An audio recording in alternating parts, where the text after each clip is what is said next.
Hello and welcome to Victoriana. It's the beginning of August. I haven't done a clip for quite some time because we've been flat out busy as usual. I think the last time we did a clip I was basically moaning about the cold and wet, and since then it's cheered up drastically. We've had a fantastic July for weather. We've been very busy all round and everything is caught up as well. We're in the tomato and veg tunnel at the moment and we're literally just getting the tomatoes ready, final tidy up, etc. Molly's labelling them over there because next week, so that's the 8th to 13th of August, is our tomato tasting week, so all of these will be on taste for free. Similarly, the chilies are coming on fantastically, and I think we're going to be right on target for our Chilli Festival, which is the 1st and 2nd of October this year, and we've got 163 varieties of chilli in here that I'm liking to think they're all going to be good as well. So yeah, we're busy all round at the moment, and I need to get on with tidying up the tomatoes, but before I do that I'll give you a quick run around the nursery.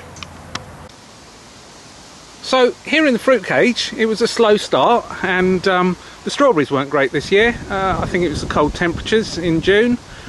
We did get some good crops off them, or some good harvest, but it was more a case that they more or less all came at once and we didn't see much more behind.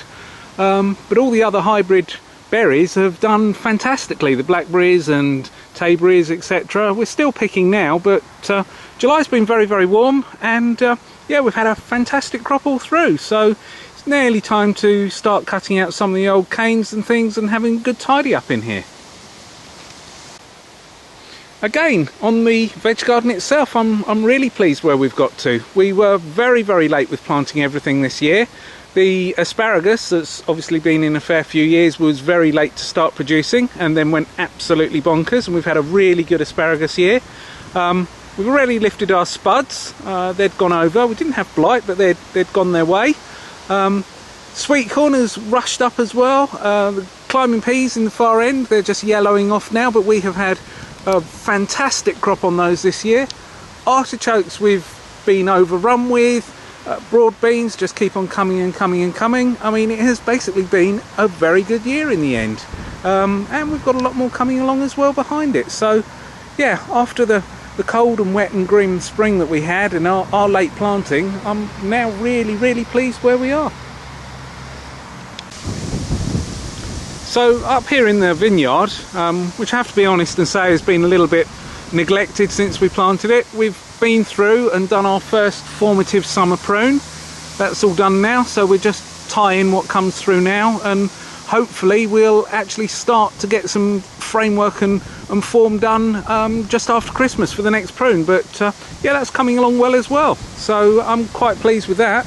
And similarly, if I pan round to the fruit, this is all stuff we'll be lifting in the autumn.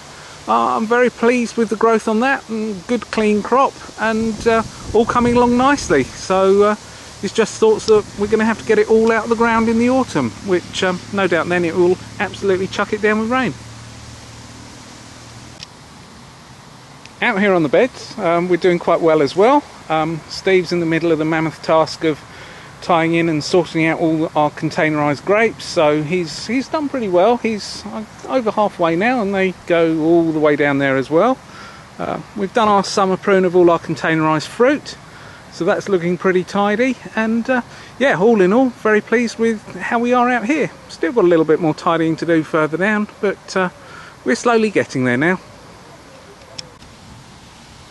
One area I am really pleased with now is down here in our little flower garden, and in honesty we've struggled since basically last autumn when we planted everything. Then we had the grotty weather, so all our autumn plantings didn't come to much, and then we did some early spring plantings, and again the grotty weather sort of took over and it struggled and languished, and then in honesty we just tidied it all up and bunged in this, that and what have you, and we've ended up with this, which I'm really pleased with. Very cheerful, looks really pretty, a lot going on, and as my dad would say, a real clash of colour.